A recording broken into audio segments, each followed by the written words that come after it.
Noong una kami dumating dito sa Australia ng partner ko, isa sa pinaka-stressful na bagay na ginawa namin ay yung maghanap ng rental property. Hindi siya kagaya sa Pilipinas na kausap mo lang yung landlord or may-ari. Magbabayad ka ng isang buwan tapos makakalipat ka na. Dito po, mas streamlined yung process. Kumpleto ang paperwork, tapos may competition pa. Today, I'll give you a step-by-step guide from checking what's available in the market, preparing your documents, attending an inspection, plus submitting an application. We'll also talk about your rights as a tenant. This video is designed para sa mga Pilipino na bago pa lang dito sa Australia or nagpaplanong mag-migrate. First, understanding the rental market. Before you open realestate.com.au and start researching, kailangan mo munang maintindihan yung rental situation. Ang rental market po sa Australia, lalo na sa Brisbane, Sydney at Melbourne, ay sobrang competitive, hindi yan exaggeration. Vacancy rate ng Australia ngayon ay nasa 1% lang. For context or background, ang healthy na rental market ay around 3% vacancy. Ibig sabihin, mas maraming naghahanap ng rental kaysa sa available properties. Nung first time namin umattend ng mga inspections dito sa Brisbane nung partner ko, parang concert yung pila. Merong 30 applicants just for one property. May mga nagbigay pa ka ng cover letter eh. Opo, cover letter, not for a job application, but for a rental application. So yung important part here is to prepare your documents para later on, seamless na lang yung inspection, seamless na lang yung application. Prepare your documents. Kapag nag-apply ka ng rental property dito sa Australia, kailangan mo mag-submit ng isang application form. Ito yung mga usual na hinihingi. First, proof of income or payslips, ID, pwedeng passport or driver's license, bank statements, and rental history. Yung first 3 dyan, straightforward naman yan.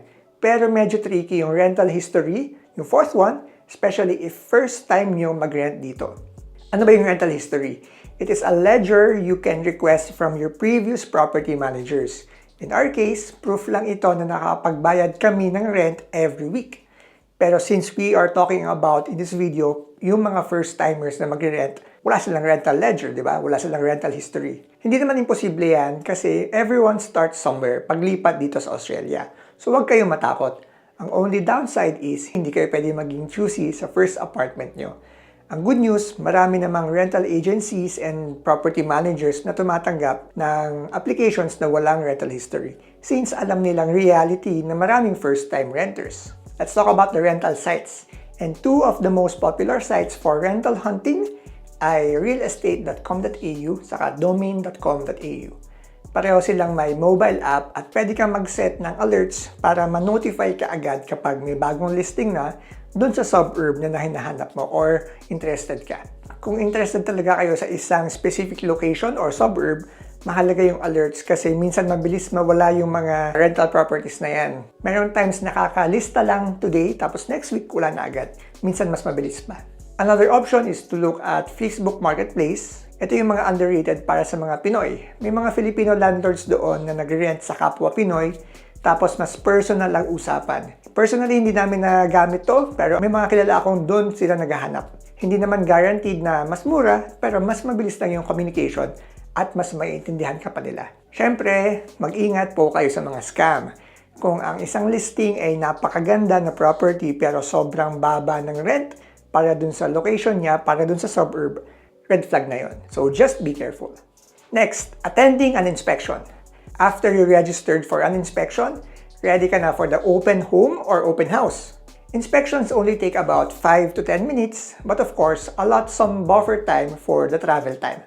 Most of the time, weekends naman yung mga available inspections. So kung may work ka, i-coordinate mo na lang yan sa team mo in advance. Normal naman po yan, so hindi sila magugulat. They won't question it.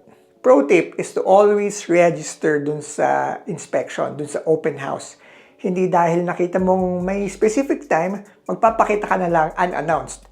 Posible po kasi na ikaw lang or 2 or 3 lang yung interested. So baka hindi good use of time for the property manager kung pupunta pa sila dun sa property. So baka i-cancel nila yung inspection.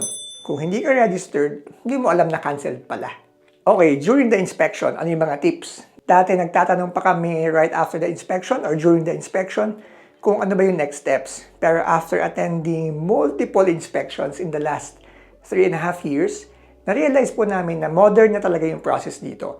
After you attend an inspection, may isesend sa'yo na next steps. This differs per property manager. So yung iba through text message, through email, or yung iba naman through another app. Ito yung mga checklist namin when attending an inspection. So check for the public areas like hallways, elevators, and lobbies. May mga mid-sized buildings kasi, mid-rise buildings na walang elevator. Stairs lang. Dishwasher, washing machine, and dryer. Mas mataas yung chance na may pre-installed dishwasher na yung property kesa may pre-installed na washing machine and dryer. Yes, nakakagulat yun. In the last 2 apartments that we've lived in, that's exactly the case. Washing machine lang yung binili namin, tapos nilipat dun sa second property kasi both cases, both properties, may dishwasher na. Next one is bidet or option to install a bidet. As a Pinoy, kailangan natin ng bidet. Pero dito sa current apartment po namin, hindi naka-exposed yung mga pipes. So, hindi kami makapaglagay. Okay lang naman. If exposed naman yung sa property nyo and gusto nyo maglagay ng bidet, make sure lang to ask them if okay lang installan.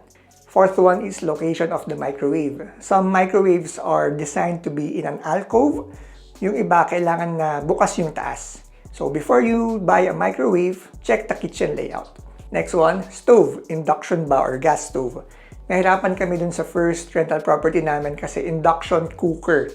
So, additional plus points nung naghahanap kami ng bago apartment kapag gas cooker yung property na yun. Ito, refrigerator or specifically yung size nung ref na location. May iba kasing properties na may sariling cabinet yung ref. Isa ito dun sa mga mistakes namin in this current property na nirerentahan namin. Hindi kasi namin mineasure yung dimensions. Kaya nirepurpose na lang namin yung cabinet. So yung ref namin nasa labas ng cabinet between the kitchen and the living area. Last one is check for damages. This is very important. I'll talk more about this in the next sections when na-approve na kayo. The idea is to imagine if nakatira ka na dito. During the inspections, ano yung mga importante para sa'yo? Ito, other tips while attending an inspection. I-check nyo rin po yung travel time, yung neighborhood, mukhang safe ba, sketchy ba yung mga naglalakad-lakad. Public transport, i-check nyo rin if merong malapit na bus stop or train station. Ano rin yung mga nearby facilities, may mga groceries ba like Coles, Woolies, or Aldi. Also, pro tip, kung manggagaling ka sa work, this is a good chance to gauge if okay ba yung travel time. Sometimes, hindi lang yung property mismo ang ina-analyze natin, pero gusto mo rin na makita yung surrounding neighborhood. Next part is submitting an application. You don't have to submit an application if hindi mo nagustuhan yung property. You can just move on, no need to inform the property manager or the landlord. Kung interested ka naman, then here's some personal tips for your application. Make sure your information is complete and correct. Non-negotiable yan. Apply agad, huwag na po kayo maghintay. One day could be the difference between a successful application or losing the property to another applicant. Cover letters are not required, pero encouraged din. Siguro to stand out lang from the other applications. It never hurts to write a cover letter. Dun sa application nyo, i-match nyo yung advertised move-in date. Since landlords, they don't like yung unoccupied weeks kasi wala silang kita, kung ano yung move-in date, i-match nyo na lang as long as you're really willing and able to move in. Huwag nyo naman lalokohin. Next section would be upfront costs. Assuming na natanggap yung application mo, congratulations! Pero bago pa kayo makalipat, meron na kaagad kayong babayaran. Ito yung mga upfront costs, dalawa lang naman. First is the rental bond. Hindi ito paid to the landlord, but to the government. Sa Queensland, it's the RTA. You just have to follow the instructions. If you want a step-by-step guide on how to pay rental bond in the website, let me know in the comments. I can show you. Next is advance rent. Usually 2 weeks po ito. Hindi naman to extra, standard practice lang na babayaran agad yung first 2 weeks. Signing the lease agreement is the next step. Madali lang ito if the property management agency uses advanced tools like DocuSign. They will send you a link, tapos you just have to sign it using your digital signature. Marami ng tutorials dyan on how to create a digital signature, so search nyo na lang po. I-double check nyo lang yung personal information nyo, make sure the spelling is correct, the email is correct, the mobile number is correct, plus the rent, kung magkano, and then yung start of tenancy, and kung gaano katagal, or the duration. From our experience, hindi pa naman nagkakamali yung property manager in preparing the lease agreement, pero better na rin to check kasi legal document yan. Okay, so let's fast forward. When you move, the property manager will give you a condition report. Make sure to look at the photos kasi nakadocument dyan yung mga imperfections of the property na nabanggit ko kanina. Some agencies also use an app so you can add your own photos if tingin mo may na-miss sila. I'll give you a concrete example. May damage itong installed blinds dito sa property pero wala doon sa condition report. So, ang ginawa namin, pinicturean lang namin to protect ourselves in the future. Kasi pag aalis na po kayo tapos chinek nila yung condition ng property, they might think that you caused further damages. Ang impact sa inyo, baka kunin doon sa bond yung pambayad, doon sa pag-repair ng damages. If you reach this part, comment a house emoji so I know this is helping someone. Alright, last but not the least, mahalagang malaman niyo yung mga rights niyo bilang tenant. Hindi po ako lawyer and I'm just sharing our personal experience. Let's start with repairs. If there are required repairs like a leaking faucet or mababa yung water pressure, yung landlord ang dapat sumagot niyan. They have to organize the repairs and wala kayo dapat babayaran. Second is entry notice. Hindi basta-basta pwedeng pumasok ang hindi tenant. That includes the property manager, the landlord or owner, at yung mga pinapadala nila for the repairs.